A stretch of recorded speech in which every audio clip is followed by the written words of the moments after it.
What is a men's group really like? Today I'm going to be answering that question, having run a men's group for over 3 years now. We're called Embrace Your Masculinity. I'll drop the link in the description below so you can see that I actually run a men's group. 332 members, I've done hundreds of meetings. So I should be able to give you a good perspective on what a men's group's like.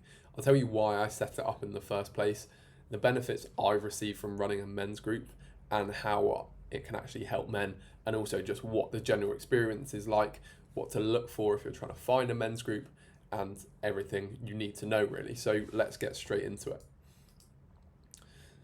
So these are a couple pictures from the men's group I run. So I run it both online and in person, organise meetups, online conversations. I'll run through the details a little bit more in a moment, but it's probably going to be a good place to start with what is the actual definition of a men's group. So this is quite a good summary of the overall concept: a group of men who meet regularly to share their lives, provide mutual support, and walk towards personal growth. So I think I'll tell you first of all why I started the men's group in the first place. It's a bit of a random thing to do. If you're thinking of starting a men's group, you're going to get negative feedback from people. People are going to look at you in a weird way. They're going to be like, what is a men's group? There, you can refer them to this video hopefully, but people are going to look at you in a strange way. I had that when I first started. People didn't really understand what it was, but once I started to grow it and started to see some success and people attending, then people suddenly start appreciating it. Women are going to like it as well. Women always will trust men who are able to lead other men. It puts you in a position of trust, and they have confidence in someone who is trusted by other people. It's just kind of basic social proof. So those are a few things to bear in mind, but let's get into why I started the men's group.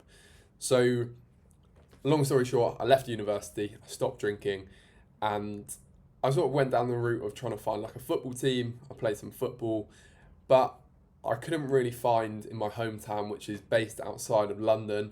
It's not a massive town, and there's definitely ways to meet people, but you're also partly relying on luck. And then what happened is I injured my ACL, which is a common knee injury, and I couldn't really find those guys around me. A lot of the people I was friends with, and still am friends with, that was to do with drinking, and at that moment I was interested in personal development, in working on myself, and I didn't have those true friendships around where I could speak openly, be honest with what my struggles are all the time. I always felt there was, I guess, other sides to friendships, where if you've made a friendship around drinking, that there's a bit of bravado, you're wanting to impress other people. So I didn't feel like I had those friendships around me. A lot of people also wanted to go out drinking. It wasn't really what I was focused on. And at that moment, around that time I'd had a breakup, so I was sort of wanting to improve myself and work on myself, and I just couldn't find either groups or people around there. I might now know how to do that better, but I was sort of lost. I was isolated. I didn't have those sort of male friendships who were close to me and that I could go on a hike with, just ring up to chat about problems or challenges we're going through.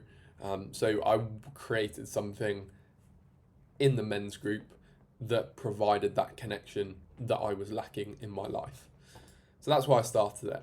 And it took, for a bit of context, it took a while to set up. So it was just after COVID. I was running online sessions, and what I found was I used meetup.com. That's right here, meetup.com. That's how I set it up. I pay about £30 a month for that subscription, and it's good in the sense that it's very organic. You can say you're wanting to set up a group, you can put out topics, so maybe it's psychology or mindset or meditation, and you put out an event related to a specific topic and it pushes your group out organically. So it's a good way to do that. There are obviously other ways. If you wanted to start a men's group, you could look into things like Facebook, and just even like messaging people who might be interested in your area. But my challenge was I didn't really have even those people who I thought might be interested. So it was about creating a space where people have a similar mindset. Everyone there is seeking connection, hopefully, and they're there for the right reasons. They want to make true brothers and friends that they're close to. So it's not say if you go to a sports club, people are there for sport, they're maybe there to have a laugh, but you're also, for someone like me where I'm probably more introverted and probably a deeper thinker on average, I want those deeper connections, and I couldn't get that with what I was doing with just like football or meeting up with friends from the past where we'd go out for a few drinks. You do have deep conversations, but it's not what I was looking for. So in terms of what it's like, so I ran initially only online. So we would pick a topic. So let's say the topic is stoicism. I might do a bit of an introduction where I talk about that briefly for maybe 10 to 15 minutes. Then what we would do is have an initial share. So we use the framework called PIES. So how are you feeling physically, intellectually, emotionally, and socially? We run through the group. Everyone has a chance to introduce themselves. If they've had any challenges in the week, it's just a good chance to get that off their chest. And then we go into open discussion on a topic. Picking another example, if we're talking about dating, then maybe we have, what I would do was set up a few questions. Maybe it's like reflecting on what we're looking for in our dating life, or what have you found are some of the challenges you had in the past when dating that you now don't experience or you've overcome. And it's an opportunity for people to collaborate and come together and sort of share openly on that topic. And the idea is it's an opportunity to connect, firstly, because we all have, as men, shared experiences that overlap. And that's quite rewarding in itself, just to feel that and feel like, right, I'm not alone in this. So that's one point. The other thing is you also get feedback on your own patterns and beliefs. Like, people might just put out a question. So one example of this is there was a guy who always kind of said women are crazy, and he would keep coming back to the group and he kept meeting crazy women, and that gave me an opportunity to ask, if you're imagining every woman's crazy, then is it a possibility you're going to attract those women? Because I don't think that, and I don't meet crazy women. So yeah, that's sort of how the online sessions run. And I ran it for a decent amount of time online, but definitely felt called to do more in-person events, because I think you can just have much deeper connections with people when you do in person. Similar structure, quick introduction. We would meet up somewhere in London. Quite often went to the London parks, so like Hyde Park, Regent's Park, that sort of thing. We would then I'd pick a topic. So one of the more recent ones was when previous New Year, we were reflecting on what areas this year did I not have integrity with, what did I want to pursue, and sort of setting goals for the next year. And then what I found works really well is that when you split people up into those small groups, you have much more productive conversation, because a recurring theme, I think, that challenged me was, if we were in a very big group, it's very easy to get into a debate, and I just don't feel debates are productive. You don't feel close to people. Your defences come up, so it's not the best way to run the sessions. After we have that discussion, which would vary every time, and I just set that, we would then go on a walk. It's a good time just to then connect, learn about other people, because you're potentially meeting people for the first time. A lot of the guys, obviously, I'm going to every one, so I'm meeting time and time again, which is really nice, because I think some of my much closer friendships now have been based on a foundation where we've come to these meetings, we've talked pretty openly from the get-go, so we understand each other, and it's also a basis of honesty that sort of starts the conversation. Where, say, if you're making friends with people at football, it might be something like where people aren't the most self-aware, and you're kind of talking about what watch you've got, or he's got a lovely car, that sort of thing, and it's very surface level. It's sort of focused on the material. So this is why men's groups are, I think, so effective in terms of finding friends who are kind of right and you're going to grow with. And then we have some free time. We'd go for dinner. We'd hang out in London, and people drop off throughout the day. But as you can see from those photos, maybe like 10 to 15 people. So there's clearly a demand for this kind of thing. So that's kind of how they run. how they actually help men in today's society. So I think men, as we know, everyone's living online, and it's such a filtered version of reality. So what men's groups do, they allow us to connect with people, see that other people have challenges. Not everyone is living their dream life on Instagram, traveling the world, and that sort of thing. We see that everyone has the same challenges, and it's just refreshing to know that. And we actually, what I've been drawn to more and more is doing the in-person ones. I've drifted away from online a lot, I guess, as I've got more confident hosting meetings, but also just benefiting myself more from the online events. And I would add in as well, I've started this group almost for selfish reasons, in the sense that I lacked those close friendships and I wanted to create something for myself because I didn't see it out there that much. So that's worth bearing in mind. And other events, so I've mentioned football a few times, is not really set up for connection. You're not there to play football. And even for me, I think looking back, I shouldn't really have gone into football thinking that this is going to provide close, meaningful connections. That's probably just my error of thinking. But with these kind of groups, I guess they need to be more available to men, so that we know that if we're looking for something deeper, we know where to go. Because probably in this day and age, men don't know where to go. So that's part of the reason I'm putting this video together, making people aware that these groups exist. You can join ones that are out there. There are a lot online. So in the UK, you have like the Mankind Project. They have, I would say, it's compared to the group I'm running, it's more of a personal development, self-development focus, where that's just more on the emotional side, where you're able to just share your feelings, which I think all of these groups have a place and are right for a different type of man. So it's just about testing what's right for you. A massive thing is you're getting feedback from people who aren't invested in you. So that's people who aren't your friends, who aren't your family. They have a big desire to protect you, and they also probably can't see you without having their emotions tied up in it.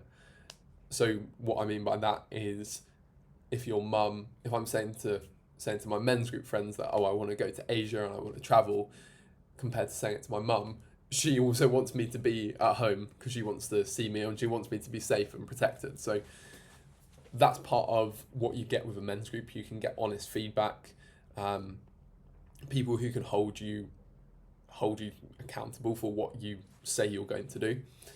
Also, kind of what I mentioned just then, you can share without judgment, which is massively important for men. I think it's good that we have that space where we can speak to people, and they're not, again, it's linked to the other point. If we're sharing with our girlfriend, she's very invested, and it's not probably the best place for us to share, and we should, my belief is that men should be able to speak with their girlfriends and share their emotions in sort of a structured way. But I think having that place we can go to every week or every other week, that we know we can share and we can talk and we have that to look forward to, and actually have fun as well and connect with other guys. It's not all just crying and we're sort of moping about.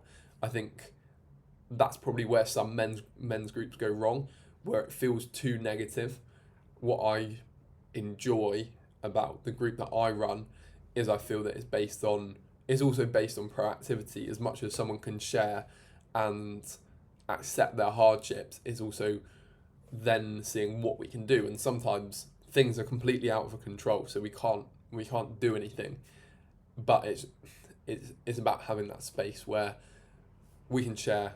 We have a really strong basis for true friendship. As I mentioned, if you're honest to everyone from the get-go in these men's groups, and that's kind of how they're set up, then your friendships can be really honest. So one of the guys I'm close with from my men's group, actually a couple of the guys, I've had incidents where maybe one of them was late, or one of them didn't have quite the right respect, and it felt so much easier to say it to them, because we know that the foundation of our relationship is really strong. We know we have such a strong basis for friendship, whereas if you go to someone maybe where you've been at uni or you're at work and you have to slightly change yourself, or you have to act in a slightly different way to fit in, which is really common. I think being from the UK, that's my experience. I think for me, I often changed who I was to fit in with the crowd around me. So you don't have that. You're able to be honest from the get-go, which I think is builds truly beneficial and meaningful relationships and friendships. Now, this is my experience. If you're considering running a men's group, if you're considering it, try and find ones in your area, test it out, see what you think, because it might be that you're happy with that provides everything you need. But if you're more interested in running it and providing that space for other men, and sort of the benefit is of running your own business, running your own men's group, you can craft it how you want it to be crafted. And these are some of the benefits that I've had from running a men's group. So brotherhood, I mentioned about that's kind of obvious. I've made some of my best friends through the men's group. Social status. So when you say to someone you've got a men's group, when I was first starting it, when there was it was me and two other guys for about 6 months. I think I would say my status in terms of how other people perceive me was low, because it's like, this is a bit weird. And it's the same when you're trying anything new. People will think at first this is a bit weird, and then once it's successful, they'll ask you, how did you do it? And wow, that's so impressive. And I've had both experiences where I first told some friends, work. My parents were always very supportive, but people are kind of like, they don't understand what a men's group is. They're not sure what you're actually doing with your time. But as I've grown it, when I start having meetups with 15 or so people, then suddenly it's like, wow, that's an amazing thing.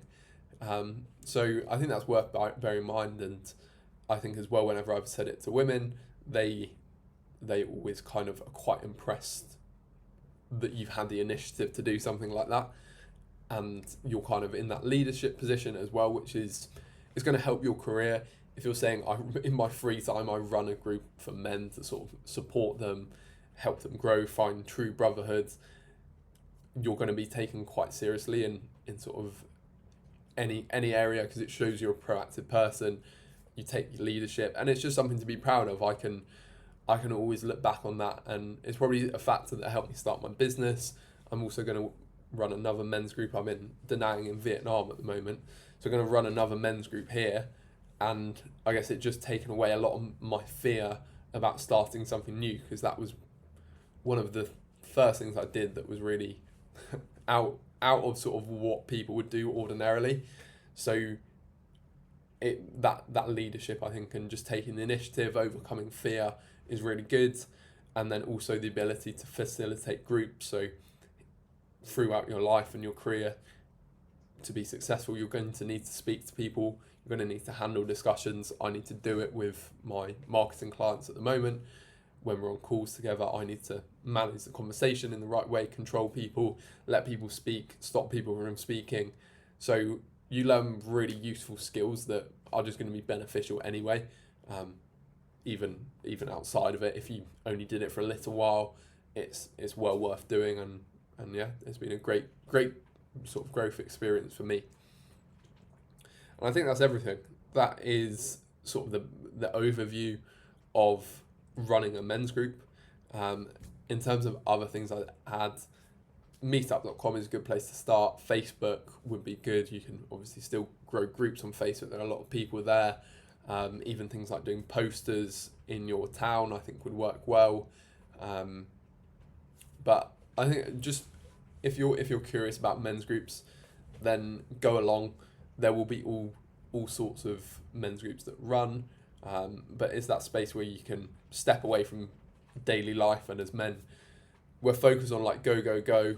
We're always trying to move forward, but we also need that time to step back and reflect and share. For years, men have sat around campfires, they've maybe gone to war together, they've built things together, and I think we've moved away maybe from that, and we're maybe spending more time with our partners, our wives, and our families. So that means that men aren't having these spaces where we can connect, we can see other people making mistakes, other people succeeding, other men succeeding, and build these true friendships built on honesty and connection. So that's my overview, what a men's group is really like. I'll drop my Instagram below if you're interested in starting one, or you're just curious or want to learn more about anything to do with men's groups. Let me know. It's kind of my goal to help more men have spaces where they can feel safe, feel connected, because I didn't have these spaces. So that's kind of my goal going forward, is just sort of making it more accessible and making more people aware about men's groups and the value they provide as well. So hopefully that was useful. Any questions, let me know in the comments, and appreciate you watching the video.